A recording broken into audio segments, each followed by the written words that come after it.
कहाँ होती हैं आत्मा? क्या जहां हम बैठे हैं वहां भी और आत्माएं हैं?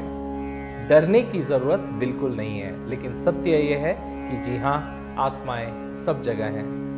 फर्क सिर्फ इतना है कि उनके पास एक शरीर नहीं है, और शरीर एक माध्यम मात्र है जिसके द्वारा ईश्वर अपनी आत्मा के माध्यम से अपने ही कार्य पूरे कराता है। जब आत्मा को यह शरीर नहीं मिल पाता तो निश्चित रूप से वो बिना शरीर के घूमती, और उसका अस्तित्व तो रहता है परंतु वो अपना कार्य पूरा नहीं कर पाती, और इसके लिए उसको शरीर मिलना बहुत जरूरी है।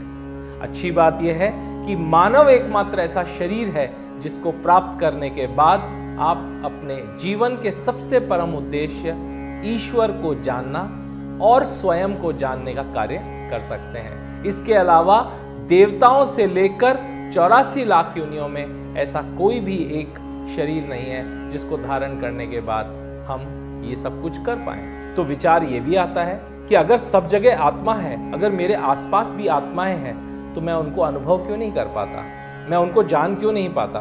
उसका कारण यह है कि हमारी जितनी भी इंद्रियां हैं वो सब सीमित हैं, उनकी चेतनाएं सीमित हैं, वो बहुत कुछ अनुभव नहीं कर पाती। जिस प्रकार से कुत्ता जिस प्रकार की आवाज़ों को सुन पाता है, उल्लू अंधेरे में देख पाता है, उस प्रकार से हम और हमारी इंद्रियां सीमित होती हैं। हम ऐसी कई ध्वनियां हैं जिनको हम सुन नहीं सकते, ऐसे कई चित्र हैं जिनको हम देख नहीं पाते, और ऐसी कई एहसास और आभास हैं जिनको हम महसूस नहीं कर पाते। पर इसका मतलब ये नहीं कि वो अस्तित्व में नहीं है। जैसे जैसे हमारे चेतना का विस्तार होता है वैसे ही हम उन चीजों का अनुभव करना शुरू कर देते हैं। तो जी हाँ, आत्मा सब जगह और सब में होती है। तो आपके मन में ये भी ख्याल आएगा कि क्या जो निर्जीव हैं, जिनके अंदर कोई चेतना या कोई जीवन नहीं है, क्या उनमें भी आत्माएं होती हैं? उनके अंदर भी आत्माएं होती हैं और अवश्य होती हैं। इसीलिए तो वो परिवर्तन करती हैं, वो अपना स्वरूप बदलती हैं और हमेशा परिवर्तनशील रहती हैं। लेकिन निश्चित रूप से उनकी जो चेतना होती है वो सुषुप्त अवस्था यानी सोई हुई होती है, और वो इसीलिए किसी चीज को महसूस नहीं कर पाते। उनके अंदर कोई भाव या इमोशंस नहीं होते, और इमोशंस ना होने के कारण वो दर्द को महसूस नहीं कर पाते, वो अपने भाव को व्यक्त नहीं कर पाते। लेकिन निश्चित रूप से वो भी निश्चित रूप से उनके अंदर भी आत्मा अवश्य होती है। आज से कुछ 100 वर्ष पहले तक तो मानव जाति ये माना करती थी कि पेड़ों में और दूसरे जीवों में भी आत्मा नहीं होती और उनके अंदर भी चेतना नहीं होती। लेकिन अब तो अनुसंधान ने और रिसर्च ने भी ये प्रूव कर दिया है कि पेड़ पौधों में भी जीवन होता है और वो भी महसूस कर पाते हैं। तो हर जीव की चेतना अलग अलग स्तर की होती है। कुछ जिनकी चेतना बहुत ही ज़्यादा विकसित होती है, और कुछ ऐसी भी अवस्थाएं होती हैं जिनकी चेतना बहुत ही सुषुप्त अवस्था में होती है, और बिल्कुल भी वो किसी तरह का कोई मूवमेंट नहीं कर सकते, किसी भाव को व्यक्त नहीं कर पाते, और एक ही जगह पर पड़े रहते हैं। इसलिए हम उनको निर्जीव कहना शुरू कर देते हैं। तो इन्हीं विचारों को व्यक्त करते हुए सबसे पहले भगवान कृष्ण ने भगवद गीता के अध्याय 2 के श्लोक 17 में ये कहा कि मूल तत्व अर्थात अविनाशी ईश्वर कौन है और उसका क्या स्वरूप है। अविनाशी तु तद्विद्वी येन सर्वमिदं ततं विनाशाय अव्यस्यस्य न कश्चित् कर्तुम अर्हति। जिसका अर्थ है अविनाशी तो उसे जानो जिसके द्वारा प्रत्येक वस्तु अभिव्यक्त है और जो जगत में व्याप्त है। इस अविनाशी का नाश करने में कोई भी समर्थ नहीं है। इस ब्रह्मांड में जो कुछ भी है सब परिवर्तनशील है, सब कुछ बदलता रहता है, एक पल भी एक जैसा नहीं रहता। अगर कहूं तो इस ब्रह्मांड में एक ही चीज नित्य है और वो है बदलाव, हमेशा होता रहता है। लेकिन इसी ब्रह्मांड में सिर्फ एक ही ऐसी शक्ति है जो कभी परिवर्तित नहीं होती, जो अविनाशी है, जिसका कभी विनाश नहीं होता और जो कभी नहीं बदलता, और वो है ईश्वरीय शक्ति या ब्रह्म। वही एक जीवन है जो सभी लौकिक वस्तुओं में अपनी शक्ति द्वारा अनुप्राणित करता है। वह अविनाशी है और शाश्वत है।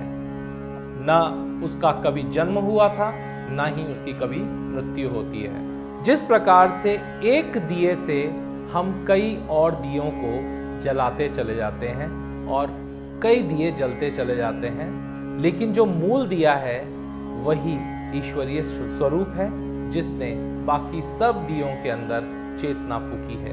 इस ब्रह्मांड में सब कुछ ऊर्जा रूप में है, अर्थात एनर्जी है, और ये एनर्जी न बढ़ती है न घटती है, न बन सकती है न मिटाई जा सकती है।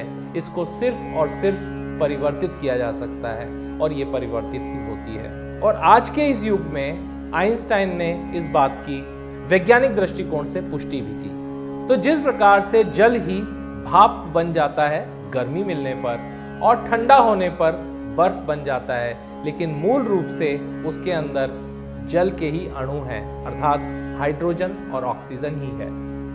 लेकिन कभी वो ठोस, कभी तरल और कभी गैसीय रूप में अपना बदलाव करता रहता है, अर्थात अपना रूप बदलता रहता है, लेकिन मूल तत्व, मूल अणु तो वही है। इसी प्रकार से सभी वस्तुएं अपना मूल रूप बदलती रहती हैं। जिस प्रकार से मिट्टी से बना हुआ एक मकान भूकंप आने पर फिर मिट्टी हो जाता है, और उसके बाद उससे ईंट बनाकर फिर से मकान बनाया जा सकता है, इस प्रकार से ये चक्र हमेशा चलता रहता है। चीजें अपना रूप बदलती रहती हैं और नया रूप धारण करती रहती हैं, और इसी तरह से समय का चक्र चलता है। लेकिन सिर्फ एक अविनाशी ही है जो इन सब बदलावों को दृष्टा रूप में देखता है। यहाँ साम्राज्य धराशायी हो सकते हैं, महासागर सूख सकते हैं, पृथ्वी वाष्प में परिवर्तित हो सकती है, तब भी ब्रह्म अस्पृश्य, अप्रत्यक्ष और अविनाशी रहता है। लेकिन जब ध्यान के द्वारा मनुष्य स्वयं को अपरिवर्तनीय ब्रह्म के एक रूप होने की ओर उन्मुख होता है, तब वह पुनः परिवर्तन के कोलाहल द्वारा और भ्रमित तथा पीड़ित नहीं होता।